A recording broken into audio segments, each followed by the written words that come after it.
Este é o Poder Entrevista. Eu sou o Guilherme Valtenberg e vou entrevistar a deputada federal Luísa Canziani, do PSD do Paraná. Luísa participa nessa terça-feira do Fórum de Competitividade 2024, que trata do tema transformação digital. Deputada, muito obrigado por essa Eu entrevista. que agradeço, Guilherme, a gentileza, uma alegria falar com vocês, ainda mais sobre competitividade, sobre inovação. Muito obrigada. E eu agradeço também a todos os web espectadores que acompanham essa entrevista. Para começar aqui a nossa conversa, deputada, um dos temas que a senhora mais se dedica é a educação.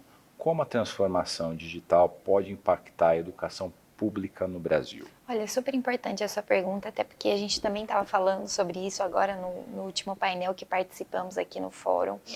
E assim, a gente acompanhava na educação brasileira dois grandes desafios, né? Que era o primeiro deles, o desafio da aprendizagem, então fazer com que as nossas crianças e jovens não só estivessem na escola, mas aprendessem adequadamente português, aprendessem adequadamente matemática, aprendessem. Esse era o primeiro grande desafio. E o segundo grande desafio era o desafio da desigualdade educacional.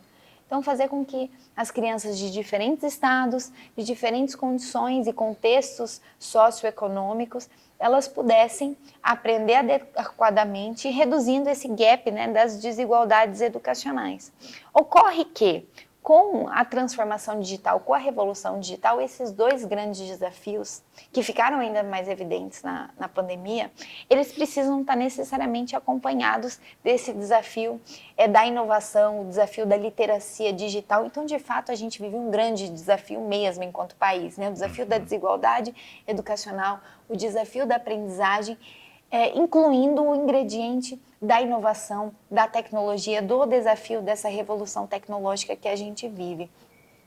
Ao mesmo tempo, a gente precisa também levar em consideração que a inovação, ela pode ser um grande instrumento para a gente reduzir esses dois outros desafios que a gente tem e fazer com que as nossas crianças, sobretudo aquelas, enfim, dos lugares mais distantes do nosso país, dos contextos mais complexos, elas possam também aprender e possam se desenvolver e possam sonhar grande.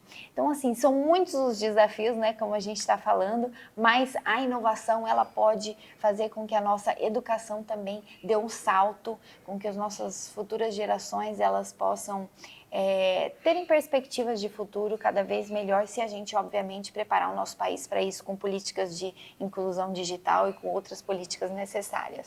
No seu estado, Paraná, há uma série de iniciativas já na educação pública, utilizando inteligência artificial, meios digitais para os alunos interagirem. Como é que está sendo o resultado dessas iniciativas? Pois é, assim, o governador Ratinho determinou, assim, desde o início da sua gestão, que assim, as secretarias, as pastas, as áreas, elas se conversassem, né? Que houvesse no estado do Paraná políticas intersetoriais, né? Porque o sucesso das políticas públicas também depende dessa intersetorialidade. Então, essa foi uma determinação do governador. Então, o secretário de Educação, Rony, ele conversa com o secretário de Planejamento, conversa com o secretário de Inovação, conversa com o secretário da Ciência e Tecnologia, né? Tudo é feito em rede, em parceria. É por isso que a educação do Paraná é um sucesso e é um case nacional, né? Nós hoje somos o primeiro lugar do Brasil no IDEB no ensino médio. Isso graças a essa interlocução governamental, graças às políticas que são relacionadas, claro, a decisões da Secretaria de Educação, mas que envolvem também a adoção de tecnologias, né, que envolvem as universidades estaduais, que envolvem os ecossistemas de inovação para a gente criar esse ambiente favorável ao desenvolvimento não só dos nossos jovens, mas também dos nossos professores. Né, uma formação inicial continuada dos nossos professores, tudo com muita tecnologia, com muita inovação, mas, obviamente, com o foco, o foco no aluno, o foco no professor. Hoje em dia o Brasil está debatendo uma possível regulação da inteligência artificial. No entanto, uma série de pessoas criticam o fato de que essa regulamentação ela esteja sendo feita a partir do uso negativo da Exato. inteligência artificial, que são os deepfakes, que são aquelas imagens muito parecidas com a realidade, mas que são falsas, ou para métodos de espalhar fake news.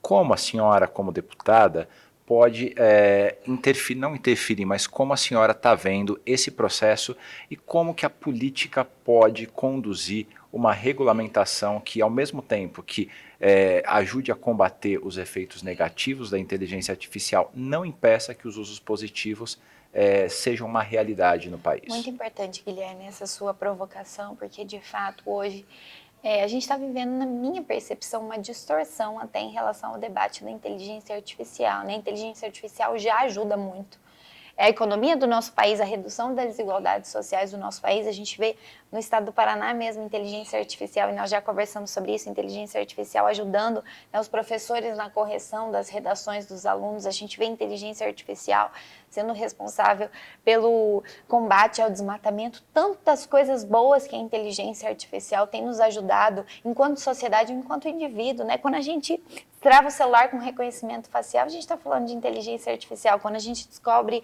uma rota para uma viagem, a gente está falando de inteligência artificial. Então, a gente não pode fazer com que essa discussão tenha um tom negativo, né? Pelo contrário, a gente precisa fazer com que o uso e a aplicação da inteligência artificial beneficiem o nosso país. E, é claro, tomando as preocupações necessárias de uma regulação equilibrada, uma regulação coerente para a realidade brasileira, vai ser responsável por isso, né? E nós não podemos, enquanto país, perder o bonde da história em relação à inteligência artificial, né? Que é responsável pela grande revolução tecnológica. A inteligência artificial é o grande tema que está sendo discutido mundo afora, ao lado da questão da sustentabilidade. A inteligência artificial e a questão da sustentabilidade são os dois grandes temas, e a gente não pode perder o bonde da história em relação a esses temas, mas especialmente aqui o que a gente está falando em relação à inteligência artificial. E a depender da regulação que nós tivemos aqui no Brasil, e escrevam isso, a gente vai inibir o desenvolvimento de inteligência artificial no Brasil.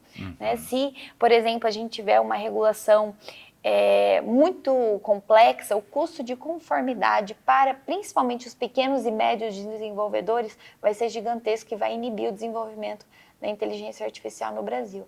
Então, a gente tem que sempre pensar também naqueles pequenos e médios que estão lá com esse desafio de produzir inteligência artificial em um país que ainda está atrasado em inovação. A gente tem um exemplo prático de como o excesso de regulamentação pode inibir uma atividade empresarial que é de interesse da sociedade, que é o do Google, que nesse ano não vai fazer impulsionamento para campanhas políticas porque considerou excessiva a regulamentação do TSE. Eles abriram mão de ganhar dinheiro por causa do excesso de regulamentação. Com esse gancho eu te pergunto, qual que é a sua opinião a respeito do PL das fake news? Olha, é importante também porque, de fato, são duas questões que elas, na minha percepção, elas também precisam ser dissociadas, né? A discussão da inteligência artificial, a discussão da regulamentação das fake news.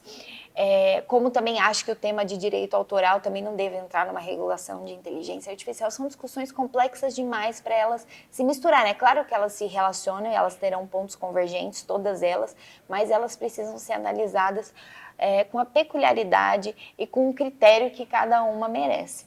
Sobre o projeto das fake news, houve uma decisão importante do presidente da Câmara, do presidente Arthur, de dizer o seguinte para não só os parlamentares, mas dizer ao Brasil: vamos reiniciar essas discussões, vamos amadurecer esse debate, vamos criar um grupo, e os partidos puderam, né, indicar os seus representantes, né, em sua maioria são representantes que já são afeitos a essa temática, que já estudam, que já têm, né, uma familiaridade com esse tema e que vão poder contribuir muito com esse grupo de trabalho e, consequentemente, com a discussão da regulação das fake news. Então, é importante que primeiro a gente tivesse esse reinício de debate, porque o projeto anterior, de fato, ele estava contaminado, ele foi contaminado por diversos fatores. Então, foi importante essa decisão. Vamos reiniciar os debates, vamos discutir, vamos trazer a sociedade, vamos trazer o setor produtivo, para que juntos a gente possa dar essas respostas ao Brasil. Então, eu, enfim, compactuo com a decisão do presidente Arthur, me somo a ele no sentido de que precisamos amadurecer esse debate, precisamos conversar, encontrar pontos de convergência para que a gente possa entregar uma resposta ao Brasil acerca desse tema. Chega ao final essa edição do Poder Entrevista. Em nome do Jornal Digital, eu queria agradecer a deputada federal Luísa Canziani. Eu que agradeço a gentileza, espero que a gente possa ter outros momentos aí de troca e de inspiração também a respeito do papel que a inovação tem para a gente promover esse Brasil melhor para todos nós. Obrigada. E agradeço também a todos os web espectadores que acompanharam essa entrevista. E para ficar sempre bem informado, não se esqueça de se inscrever no canal do Poder 360, ativar as notificações e não perder nenhuma informação relevante. Muito obrigado e até a próxima. Poder Monitor, a ferramenta mais completa para monitorar os 3 poderes. Acesse agora poder.cc/monitor e ganhe 30 dias grátis.